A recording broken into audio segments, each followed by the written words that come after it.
January 897 AD Rome, the Basilica of St. John Lateran. A trial is about to begin. The defendant is brought into the courtroom and seated on a throne. He's wearing full papal vestments, the triple crown, the ceremonial robes, the ring of the fisherman. There's just one problem. The defendant has been dead for 7 months. His body is rotting. The smell is overwhelming. But Pope Stephen VI doesn't care. He's prosecuting this case personally. The corpse sits on the throne, propped up by 2 terrified deacons. One of them has been assigned to speak for the dead man, to answer the charges, to defend a corpse. Pope Stephen VI screams at the rotting body, "Why did you usurp the apostolic see?" The corpse obviously says nothing. The deacon, trembling, tries to answer on behalf of the dead pope. But what can you say? How do you defend a corpse against a madman? Pope Stephen VI finds the corpse guilty. 3 fingers are severed from the right hand, the fingers used to give blessings. The papal vestments are stripped. The body is dragged through the streets of Rome and thrown into the Tiber River. This is the Cadaver Synod, the most insane legal proceeding in history. A trial that would trigger a chain of murders, revenge, and chaos that nearly destroyed the papacy. And every word of this is documented historical fact.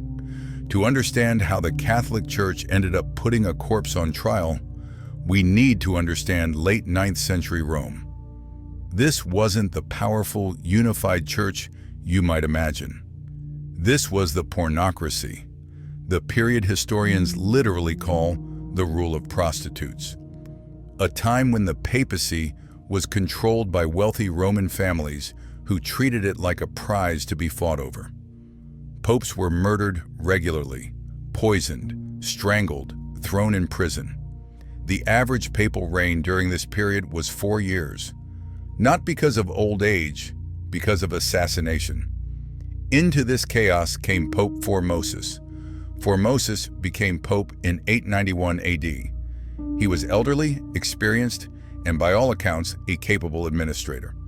But he had enemies, powerful enemies, Roman noble families who'd supported other candidates. Formosus made a critical decision. He invited Arnulf of Carinthia, king of East Francia, to invade Italy and become Holy Roman Emperor. This was a direct challenge to the Roman nobility who wanted to control who became emperor. Arnulf came to Rome in 896. Formosus crowned him Holy Roman Emperor. The Roman nobility was furious. They'd been bypassed, their power threatened. But before they could retaliate, Formosus died. April 4th, 896 AD. Natural causes. He was buried with full honors in St. Peter's Basilica. Problem solved, right? The troublesome pope was dead. Move on. But revenge doesn't end with death. Not in 9th century Rome. After Formosus died, there was a rapid succession of popes. Boniface VI lasted 15 days.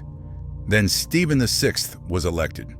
Stephen VI was the candidate of the Spoleto family, one of the powerful Roman noble families that Formosus had opposed. They wanted revenge, not just political revenge, personal, humiliating, absolute revenge.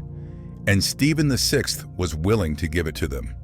In January 897, 9 months after Formosus died, Stephen ordered the body exhumed. They dug up the corpse, dressed it in full papal regalia, propped it on a throne in the Basilica of St. John Lateran, and put it on trial. The charges. Formosus had accepted the papacy illegally. He'd been Bishop of Porto before becoming pope, and church law supposedly forbade bishops from transferring sees. He'd committed perjury. He'd violated sacred oaths. These were technical charges, legal excuses. The real crime was challenging the wrong families. The trial was a spectacle. Pope Stephen VI screaming accusations at a rotting corpse. A terrified deacon trying to answer for a dead man. Clergy watching in horror. The smell alone must have been unbearable. The verdict was predetermined. Guilty on all counts. The punishment was systematic humiliation. The 3 fingers of blessing were severed. The papal vestments stripped. Every act Formosus had performed as pope was declared null and void. Every priest he'd ordained was deordained. Every decision he'd made was reversed. Then they dragged the corpse through the streets of Rome. The people watched a dead pope being dragged like garbage. Some accounts say they beat the body, kicked it, spat on it. Finally, they threw it in the Tiber River. The message was clear. This is what happens when you defy the Roman nobility. Not even death will save you. But the story doesn't end there. The Tiber River had other plans. According to multiple chronicles, the body of Formosus washed ashore downstream. A monk found it and buried it secretly. Then the story started spreading. Miracles, signs. People claimed Formosus was performing miracles from beyond the grave. The corpse that had been humiliated was becoming a martyr. The Roman people were horrified by what Stephen had done. Putting a corpse on trial felt wrong, sacrilegious, mad. Even by the standards of violent 9th century Rome, this was too far. Public opinion turned against Stephen VI rapidly. Then, in August 897, just 7 months after the trial, an earthquake struck Rome. Buildings collapsed. People died.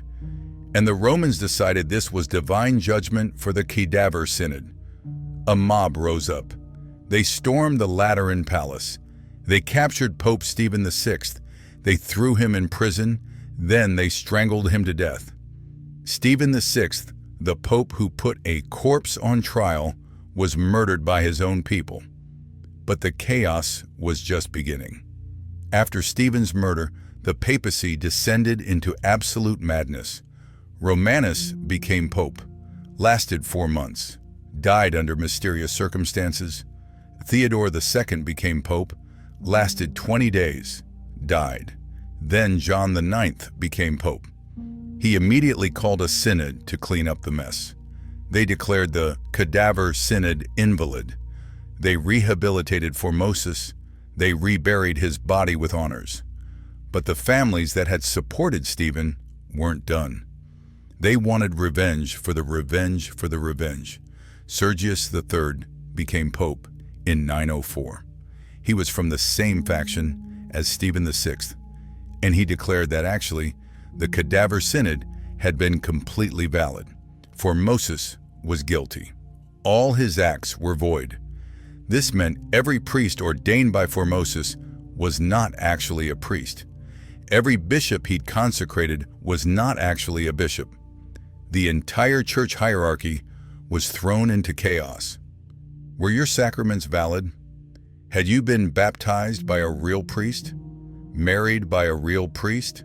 Nobody knew anymore. Sergius III allegedly had John IX's successor, Pope John X, smothered to death with a pillow. Though historians debate this, the violence, the counter-accusations, the political murders continued for decades. The Cadaver Synod became a wound that wouldn't heal. Every time someone tried to settle the matter, someone else reopened it for political advantage. Here's what makes the Cadaver Synod uniquely insane in a period that was already insane. Medieval justice was brutal. Executions were public and cruel. Torture was routine. Political violence was constant. But there were rules. Unwritten rules, but rules. You didn't put corpses on trial. That violated something fundamental about law, about dignity, about the natural order. Stephen VI crossed a line that even medieval people found horrifying. He didn't just kill his enemy, He didn't just erase his enemy's legacy, he humiliated a corpse. He put death itself on trial, and it backfired catastrophically. Instead of crushing Formosus's legacy, Stephen made him a martyr. Instead of strengthening his position, he triggered his own murder. Instead of settling the political conflict, he intensified it for generations. The Cadaver Synod is studied by historians as a case study in political overreach, in what happens when revenge becomes more important than reason. The details we have come from multiple sources: the Liber Pontificalis, the official papal history, the Annals of Fulda, letters from contemporary clergy. They all describe the trial. They all confirm the basic facts. Did Stephen VI literally scream at the corpse? Probably. The sources suggest he was genuinely unstable, possibly mentally ill. He seemed to believe Formosus could somehow hear the accusations. Was the body really rotting? After 7 months underground in Rome's climate, absolutely. The smell alone would have made the trial almost unbearable. Did they really assign a deacon to speak for the corpse? Yes. This was standard procedure. Even in this insane trial, they followed legal forms. Someone had to represent the defendant, even if the defendant was dead. The mutilation of the fingers was symbolic. Those 3 fingers gave papal blessings. Cutting them off symbolically removed Formosus's authority retroactively. Throwing the body in the Tiber was the final humiliation. Denying Christian burial, treating him like refuse. Every detail is documented. This isn't legend. This happened. The Cadaver Synod had lasting effects beyond the immediate violence. It fundamentally damaged the papacy's credibility. How could people trust an institution that put corpses on trial, that murdered popes routinely, that couldn't decide if sacraments were valid? It contributed to the East-West split in Christianity. The Eastern churches looked at Rome during this period and saw chaos, violence, and madness. This reinforced their belief that the papacy was corrupt. It became a cautionary tale about political revenge, going too far, letting hatred override reason, and it created a legal precedent that haunted the church.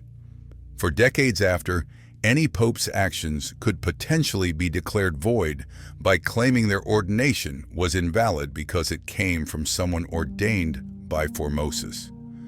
The church finally settled the matter officially in the 10th century.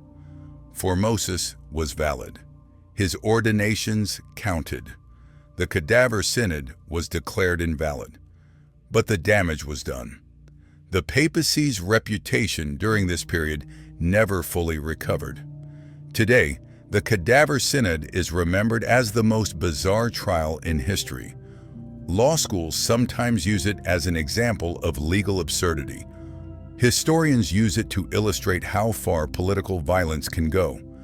The Basilica of St. John Lateran still stands in Rome. You can visit it. The throne where the corpse sat is long gone, but the building remains. There's no memorial to the Cadaver Synod, no plaque. The Catholic Church doesn't like to talk about this period. The Pornocracy, the murdered popes, the corpse trial, it's all deeply embarrassing. But it happened. It's in the records. It's in the chronicles. It's undeniable history. In January 897, Pope Stephen VI put a corpse on trial because he couldn't let go of political revenge. He wanted to humiliate his predecessor so thoroughly that even death wouldn't be enough protection. Instead, he created one of history's most insane spectacles. He turned his enemy into a martyr. He triggered his own murder. And he proved that some things are too mad even for the Middle Ages. 9 months after the trial, Stephen was dead, strangled in prison. Within a decade, most of the people involved in the Cadaver Synod were dead. Murdered, most of them. The corpse they put on trial, eventually reburied with full honors, declared a legitimate pope, vindicated. Revenge has a way of backfiring, especially when you're screaming accusations at a corpse. The Cadaver Synod, January 897, when the Pope lost his mind and put death itself on trial. This actually happened in the center of Rome, in the headquarters of the Catholic Church, documented by multiple sources. Sometimes history is stranger and darker than any fiction.